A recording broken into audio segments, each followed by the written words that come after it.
Guys, आपके अपने channel BTech YouTuber में आप सभी का स्वागत है। मैं आज आपको बहुत ही ज़्यादा इंटरेस्टिंग एंड इम्पॉर्टेंट नॉलेज देने वाला हूं, जो आपके डेली लाइफ में बहुत काम आएगा। वैसे आप सभी लोग रोज़ की ज़िंदगी में इलेक्ट्रॉनिक सामान का उपयोग तो करते ही होंगे, लेकिन मैंने अक्सर कर देखा है कि लोगों को उनके बारे में पता ही नहीं होता है कि वह किस तरीके से चलते हैं, उनके अंदर किस तरीके के सामान लगे होते हैं। हम जनरली जो इलेक्ट्रॉनिक सामान होता है उसको एक अजूबे की तरह देखते हैं एंड हमको लगता है कि वो एक एलियन प्रोडक्ट है और हम सिंपली उसका यूज़ कर रहे हैं। तो आज मैं आपको इस वीडियो के माध्यम से बताने वाला हूँ कि एक इलेक्ट्रॉनिक सामान के अंदर किस तरीके के कंपोनेंट लगते हैं और वो कैसे चलते हैं। तो आपका समय वेस्ट ना करते हुए चलिए वीडियो को स्टार्ट करते हैं। बहुत तेज हो रहा है, बहुत तेज हो रहा है। सबसे फर्स्ट नंबर की जो लिस्ट है उसमें आता है ये ट्रांसफॉर्मर, जो इलेक्ट्रॉनिक दुनिया का सबसे इम्पॉर्टेंट कंपोनेंट कहलाता है।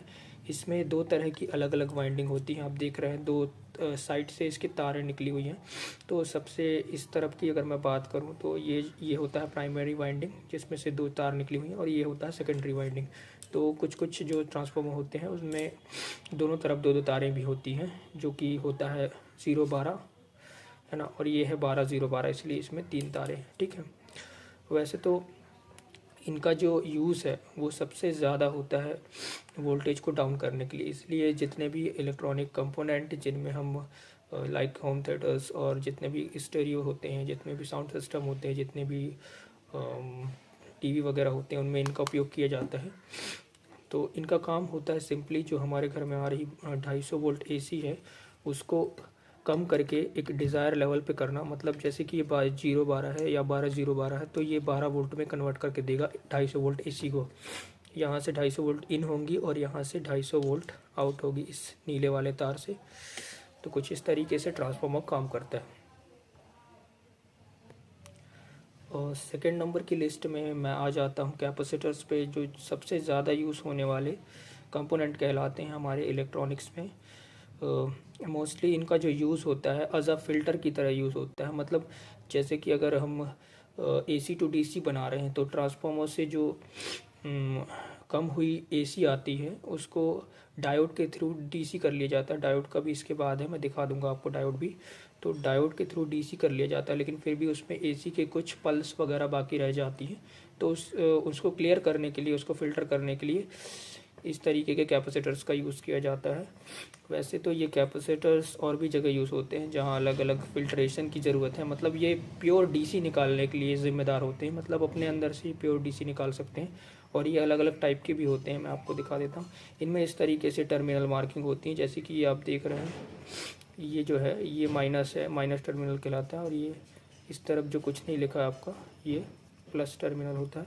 और यहाँ पर इसकी वैल्यूज़ होती हैं अलग अलग जो आपको दिख रही हैं, जैसे कि ये 1000 माइक्रोफेराइड का है एंड 25 वोल्ट का है। तो कुछ इस तरीके से इसमें वैल्यू होती है। अब मैं कुछ बड़ा आपको कैपेसिटर दिखाता हूँ। ये काफ़ी बड़ा कैपेसिटर है, ये है DC कैपेसिटर। और आपको जो मोटर और पानी मशीन्स वगैरह में ये यूज़ होते हैं वो ये AC कैपेसिटर है। ये फ़ैन में भी यूज़ होता है। तो मोस्टली लोग कैपेसिटर से फैमिलराइज होते हैं, क्योंकि जब पंखे बहुत ज़्यादा स्लो चल रहे होते हैं या इनमें स्पीड नहीं होती तो जनरली हम ये कैपेसिटर बदल देते हैं तो स्पीड मिल जाती है। तो कैपेसिटर का काम कुछ इस तरीके से होता है।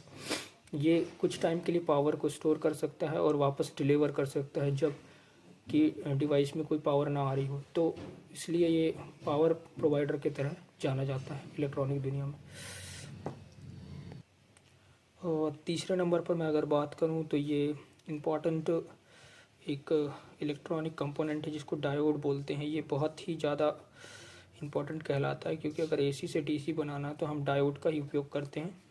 AC एक अल्टरनेटिंग करंट होता है जो कि चेंज होता रहता है अपने टाइम के अकॉर्डिंग, लेकिन अगर अपन को प्योर DC चाहिए तो इस तरीके की डायोड का उपयोग करते हैं। इसकी सबसे एक अच्छी बात होती है कि करंट इसमें एक ही डायरेक्शन से फ्लो कर सकता है। मतलब कैसे कि ये जो आप ब्लैक साइड देख रहे हैं और ये ग्रे साइड, तो हमेशा करंट जो है ब्लैक टू ग्रे फ्लो करता है। ब्लैक इसका प्लस है और ग्रे इसका माइनस। करंट इसके अपोजिट, अगर इनकेस आपने ऐसा उल्टा डायोड अगर लगा के रखा, मतलब ये ग्रे टू ब्लैक, तो ऐसे में करंट लेफ़्ट टू राइट नहीं फ्लो करेगा। और अगर आपने इस तरीके से अगर आपने इसको रखा हुआ है तो हमेशा करंट ब्लैक टू ग्रे मतलब लेफ़्ट टू राइट फ्लो करेगा। तो ये एक तरीके का one direction unidirectional current flow device है, मतलब इसमें करंट एक ही डायरेक्शन से दूसरे डायरेक्शन की तरफ जाता है। और कुछ इस तरीके से इसमें नंबर मेंशन होते हैं जिसके थ्रू हम इनको आइडेंटिफाई कर सकते हैं अलग अलग यूज़ के अकॉर्डिंग, क्योंकि ये कहीं मोटे कहीं पतले होते हैं एम्पियर के अकॉर्डिंग, तो ऐसा कर सकते हैं। तो इनका ब्रिज बनता है जिसके थ्रू हम AC टू DC कन्वर्ट करते हैं, और कुछ इसी तरीके का यूज़ होता है इनका। 4th नंबर पे मैं बात करता हूँ सबसे ज़्यादा लगने वाले इलेक्ट्रॉनिक कंपोनेंट के बारे में, जो एक सर्किट बोर्ड में सबसे ज़्यादा दिखेंगे आपको, क्योंकि इनका जो काम है वो भी बहुत ज़्यादा है। मतलब हर जगह करंट को हमको कंट्रोल करने की ज़रूरत पड़ती है, कहीं ज़्यादा कहीं कम। तो जैसे कि मान लो की बात हाई वोल्टेज, मेरे को एक LED बल्ब जलाना 3 वोल्ट की, तो मैं एक रेजिस्टेंस लगाऊंगा उसमें और वो ग्लो कर जाएगी हाई वोल्ट पे भी। तो रेजिस्टेंस क्या करते हैं, करंट को कंट्रोल करने का काम करते हैं, रोकने का काम करते हैं। मतलब जैसे कि कहीं से 200 वोल्ट ट्रैवल करना है और उसके आगे अपन को कुछ कम वोल्ट चाहिए, तो हमने एक उसके रास्ते में रेजिस्टेंस लगा दिया, मतलब एक प्रतिरोध लगा दिया। अब वो करंट जो है कम होकर आगे बढ़ेगी। तो कुछ इस तरीके से ये होते हैं। और ये जो आप देख रहे हैं, ये जो कलर्स हैं ये इनके वैल्यू को दर्शाते हैं। मतलब इनका जो क्या वैल्यू है, ये अलग अलग वैल्यूज़ के होते हैं। जहाँ ज़्यादा प्रतिरोध होगा वहाँ करंट कम कर देंगे, और जहाँ कम प्रतिरोध होगा वहाँ ये करंट को ज़्यादा कर देंगे। मतलब बढ़ाएंगे नहीं, लेकिन कुछ कम कर देंगे। जैसे कि थोड़ा कम करना है तो कम वैल्यू का रेजिस्टेंस यूज़ करेंगे, और अगर ज़्यादा कम करना है तो हम ज़्यादा वैल्यू का रेजिस्टेंस यूज़ करते हैं। 5th नंबर पे मैं बात करता हूँ इलेक्ट्रॉनिक दुनिया के सबसे इम्पोर्टेंट और सबसे ज़्यादा यूज़ होने वाले प्रोडक्ट के बारे में, मतलब कंपोनेंट के बारे में, जो कि है ट्रांजिस्टर। इनमें 3 टर्मिनल होते हैं। अभी तक आपने जो कंपोनेंट देखा उसमें 2 ही टर्मिनल आपको मिलेंगे, लेकिन मैं आपको इससे एक निकाल के दिखाता हूँ। ये कुछ इस तरीके से होता है। ये 3 लैग का होता है, मतलब इसमें 3 टर्मिनल मिलेंगे। इसको जनरली बोलते हैं बेस, एमीटर एंड कलेक्टर। ठीक है, को 3 टर्मिनल कुछ इस तरीके से होते हैं इसके।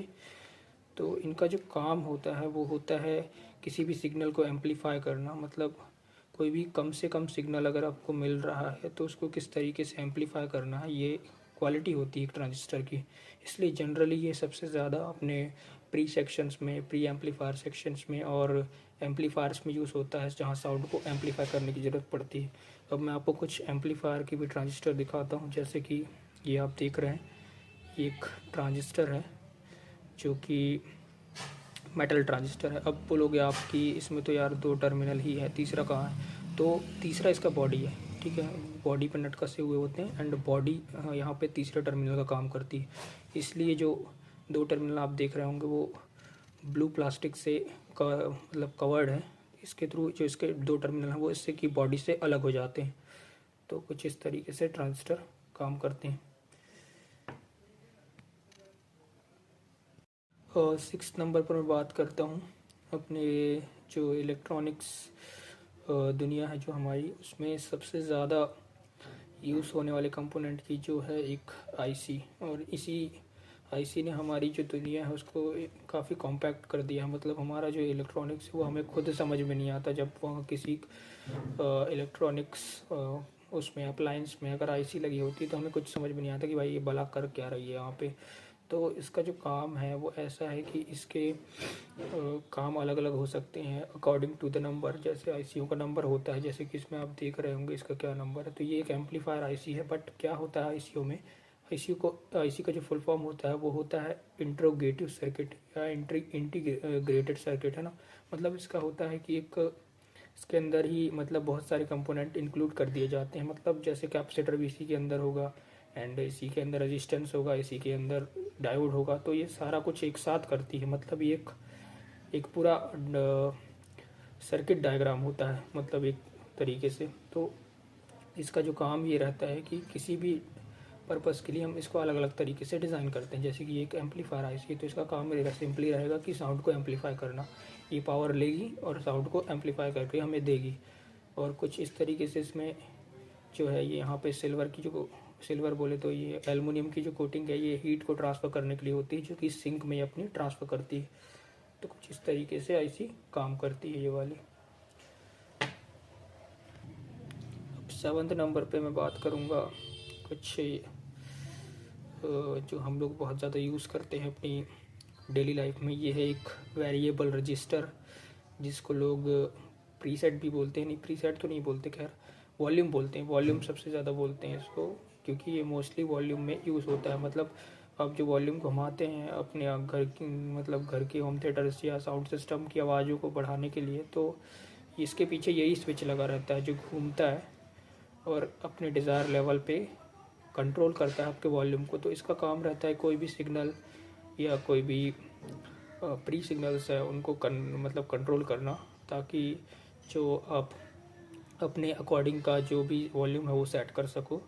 तो इनका काम यही है कि ये कंट्रोल करते हैं करंट को एक वेरिएबल लेवल पे, ताकि आप जो है इजी वे में वॉल्यूम वगैरह घुमा सकें और अच्छे से एडजस्ट कर सकें अपने वॉल्यूम को।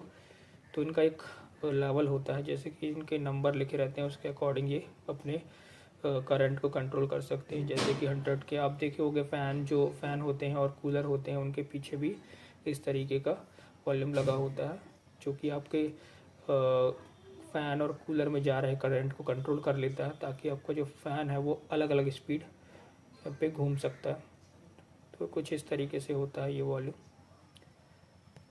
तो वो 8 नंबर पे अगर आप आते हैं तो यहाँ पे आप देखेंगे कि ये एक कॉइल की तरह दिख रहा है। इसके 4 छोर होते हैं। इसको लाइन फ़िल्टर बोला जाता है। मतलब ये एसी को ही फ़िल्टर करने का काम करती है। अगर एसी में कोई ऐसे अलग तरीके के रिपल वगैरह हैं अगर, तो इसका जो यूज़ होता है वो स्मूथ करने के लिए एसी को यूज़ किया जाता है। तो वो कुछ इस तरीके से काम करती है। तो आज मैंने आपको काफ़ी सारे इलेक्ट्रॉनिक कंपोनेंट से रूबरू करवाया। मतलब जो अपने डेली लाइफ में आप यूज़ करते हैं इलेक्ट्रॉनिक अप्लायंसेस, उसमें किस तरीके से इलेक्ट्रॉनिक पार्ट्स का यूज़ होता है। तो अगर आपको और भी सारे इलेक्ट्रॉनिक कंपोनेंट के बारे में जानकारी लेना है आगे, तो मैं इस वीडियो का पार्ट 2 रिलीज़ करूँगा, जिसमें आप और भी इलेक्ट्रॉनिक कंपोनेंट देख पाएंगे और उनका जो काम है वो कैसे काम करते हैं वो सब जान पाएंगे। तो चैनल को अधिक से अधिक संख्या में सब्सक्राइब करें, लाइक करें, शेयर करें, ताकि मैं इसका पार्ट 2 जल्दी रिलीज़ करूं, जिसमें आप और भी इलेक्ट्रॉनिक कंपोनेंट को इजीली जान पाएंगे। Thank you for watching. अब अगर तुम लोग नए हो तो सब्सक्राइब करो, वो जो लाल वाला बटन है उसके साथ स्कैम करो या फिर महफिल जमाओ, मुझे नहीं पता, बस क्लिक हो जाना चाहिए। अब मैं भी जा रहा हूं, मुझे पार्क में स्टंट्स मारने जाना है। बाय।